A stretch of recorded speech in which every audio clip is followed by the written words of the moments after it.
Qadrli ko'rmanlar, mana endi o'zi bir startup proyektini qarab o'tirsizlar, mana Hakimat управление образования и просвещения директора школы, mana онлайн уроки с репетитором интеллектуальным ботом на двух языках.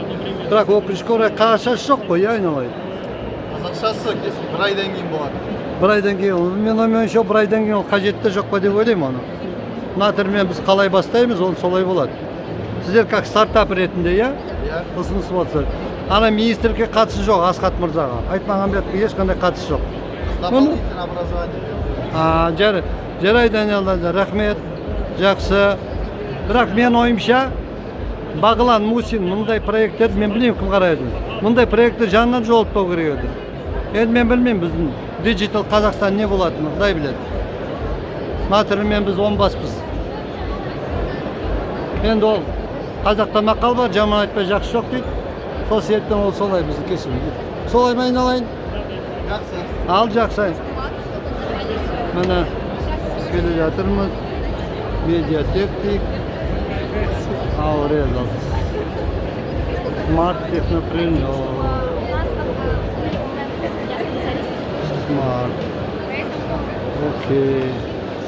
Өңкөй балалар, өңкөй біздің келешек міне. Сіз қазақ үнін естімейсіздер, міне жу. Көп бізден не істейсіз енді. Сосын біз кінәлаймыз, ойбай. Кім бізге қазақ мектебіне береді балалар бізді. О, міне бір букварға келдік. Саламатсыздар, мен әдісінім айтады. Топ IQ деген платформа.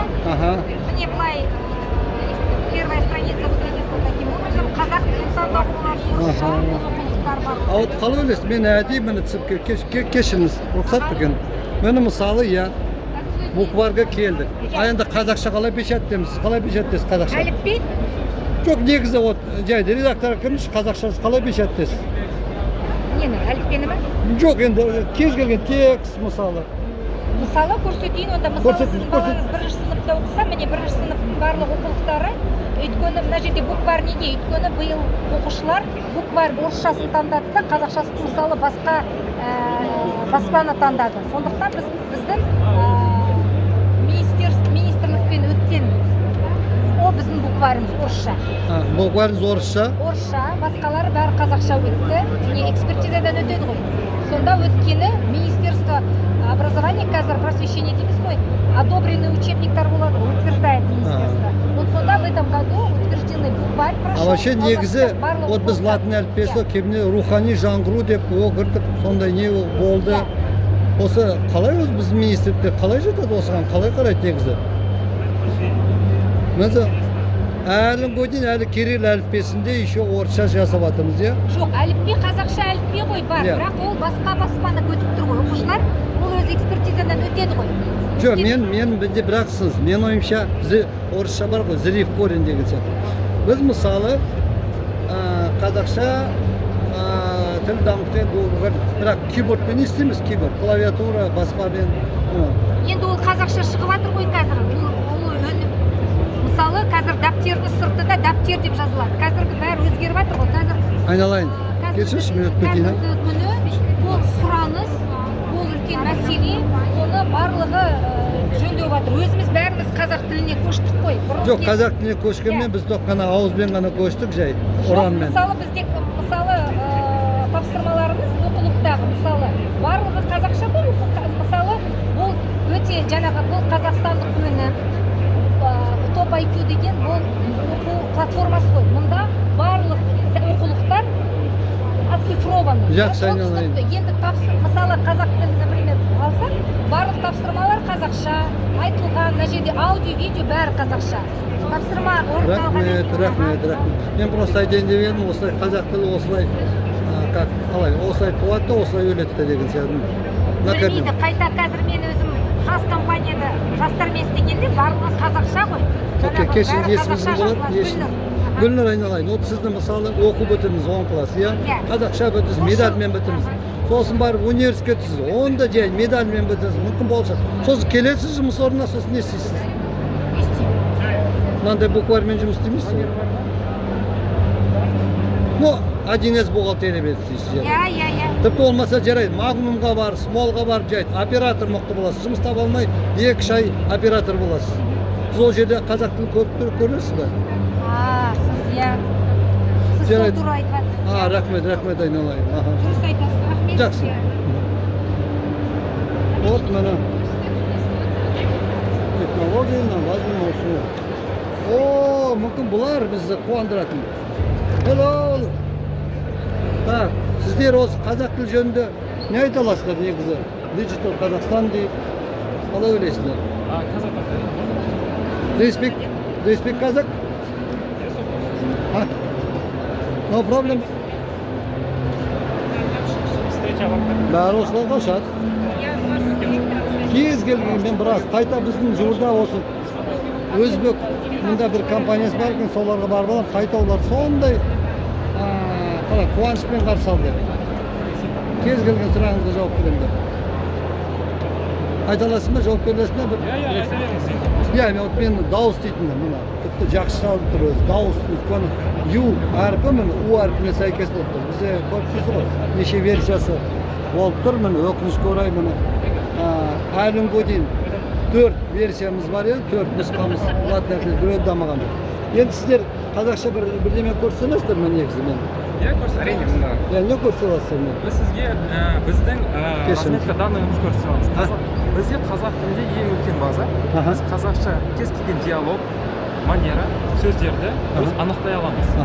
Мысалға, сіз қазір мына жерге кез келген қазақша сөйлем айтсаңыз, біз соны дұрыс анықтай аламыз.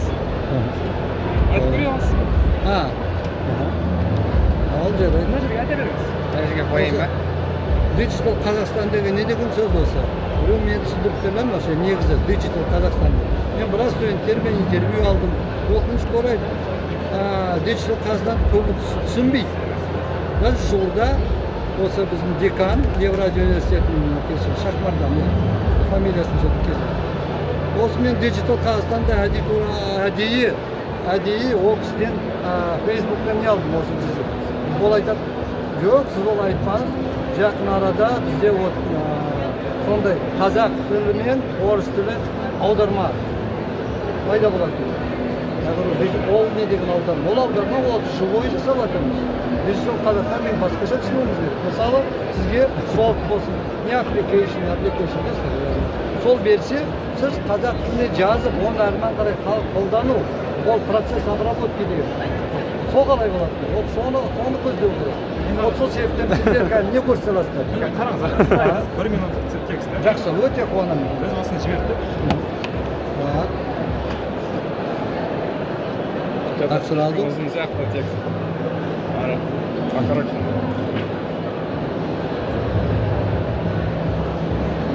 Тексттің қысқа варианты.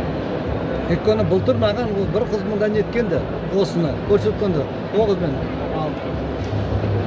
кішкене үлкейте аласың ба? Оқи. Так, мен тоқта. Жоқ. Қайтадан нете берсін. Сөйлесін.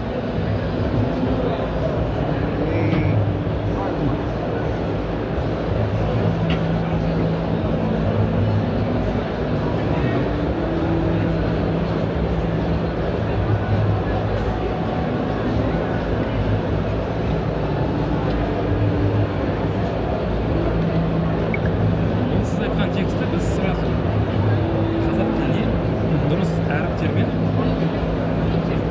транскрибация жасаймыз. Окей.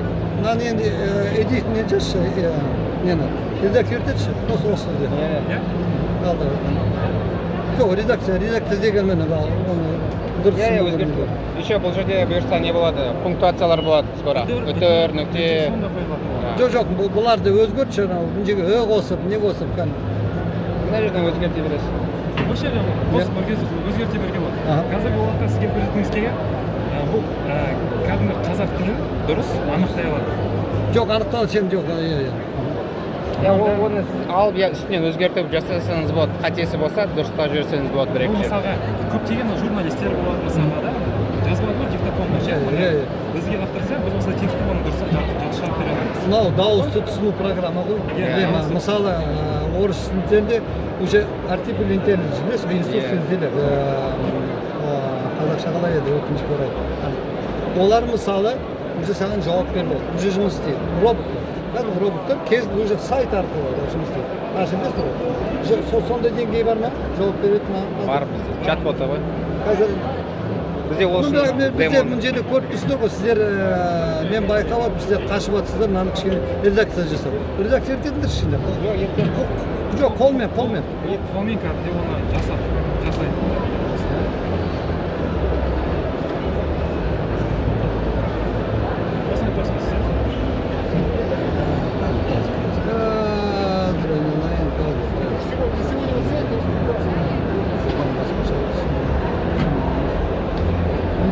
күнжеге қоспайсыңдар түсіндім аға оны қазір біз көрсеткіміз келген біздің технологиямыз көрсеткіміз келген мен ең важный проект сенде даже мына қазақ әріптерде жоқ неге бар ма бар ғой қане қазақ әріптер жаңағы жоқ жаңағы текстта ма жоқ мына клавиатураларында ол клавиатура аға бұл рабочий клавиатура бұл HP компаниясының ноутбугі ғой бұл мына біздің ноутбук емес қой бұл HP компаниясы осылай қазақша жасамаған ғой олар бірақ клавиатура бар негізі олар мына жерде жазу жабыстыру керек просто жабыстыру керек оны қайда аламыз біз жабыстыру ол любой нелерден алсаңыз болады мен мысалы таба алған жоқпын көп ондай қазақша клавиатура деп сұрасаңыз сізге береді наклейкалар өзіңіз жабыстырып шығасыз да а неге мен наклейка жасауым керек біздің анау сауда орталығында кім компьютердан қазақ тілімен шыққан жақсымыз өйткені олар мынандай кейбір компаниялар қазақша жасамайды мынау шетелдік компания ғой бұл HP қазақстан компаниясы мүлдем жасамайды мынандайларды иә жасамайды сонда біз не істеуіміз керек дамытуымыз керек қазақша басқа жол жоқ жарайды рахмет айналайын басқа жол жоқ дейсің енді мен түсініп тұрмын сендер жастарсыңдар сіздерге задание береді не тапсырма береді сіздер орындау жақсы